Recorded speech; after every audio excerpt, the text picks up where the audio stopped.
Hi guys. Now, naghahanap kami ng mabibilan ng inihaw. Update, wala po kaming makitang bukas na tindahan. Ganito po talaga dito sa probinsya. Diba? Yo.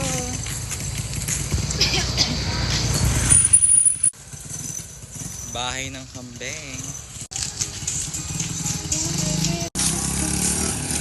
So ayan guys, yan yung mga kasama ko. Kung tayo bibili. Titingin kami ng inihaw.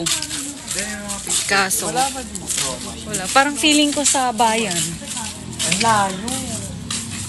Dapat doon na lang tayo naglakad eh. Kali-kali lang tayo. Okay lang yun kahit gabi. Di ba Bo? Ginabi naman tayo doon nun. Yung sa dulo. Update guys, may isa kaming nakita. Ano kayang tinda ni Mother? Ay, chicken. Sige, tingnan And natin. ang tinda ni Mother ay chicken. Ako na agad ito.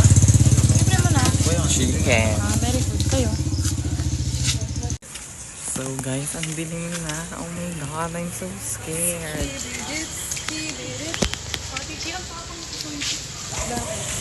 Pag malamig. Kain.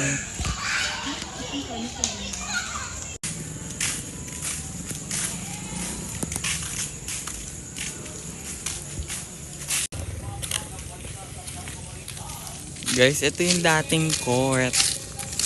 Ngayon, may bagong gawa ng court dito. Kaya, inabandon na. Ayoko. Yung tindahan. Alam mo gaanan. Guys, ang dilim na dito. Oh my God. See guys, ang dilim. Tapos doon yung court. Pupunta kami ngayon doon. Magtitingin ng mga tao, mga naglalaro, ganon. Oh, kaya pa. Hoy, bitch. Let's go. Malapit na tayo sa final destination. Kain. Ang dilim. Walk lang ng walk. Boogs. So guys, malapit tayo sa court. Ang dami nating tao. Ko dun sa pinsan ko. So guys, ayan yung court. Ang daming boys. Diba? Anong masasabi? Ay, natal na. Eh, wala na. Nalaglag na yung ano ko. Ang laki niya, oh. Majin Buu. Wait pa niya. Baka hindi na siya nagano. Hindi na siya pumbo.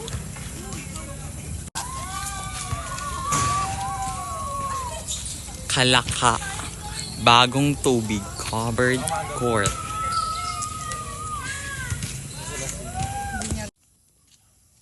Province life.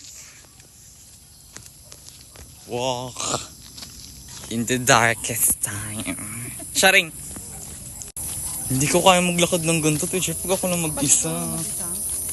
Kung ano-ano papasok sa isip Pagka ko. hindi ka sanay, matatakot ka Yes. talaga. Pero pag sanay ka, hindi.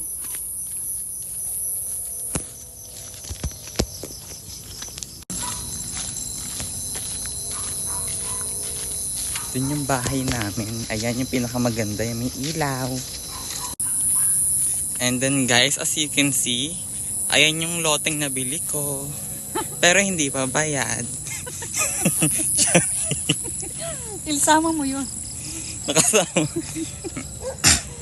Hey bitch! Ayun guys! Dadaan kami dito. As naman po yan, Azar. Tabi-tabi po. So guys, pagdadaan kayo sa mga gantong eksena, always remember magtatabi-tabi po ha. Ang aga ng Pasko sa kanila. Oh, pak. Parang puno ni Evades. Ayan yung bahay naming maganda. Diba? Surahan din kami. Kwarto niya naman. Ha? Pag nandun siya, ano? Pa rin siya tulog sa dating kwarto niya. Bibili na po ng ice cream. May nakita po kaming store here. Sa akin yung taga 180. Fuck. Tapos cooking sticks. Fuck. Fuck. Diba? Model ng ice cream. So, imamontage natin to ngayon.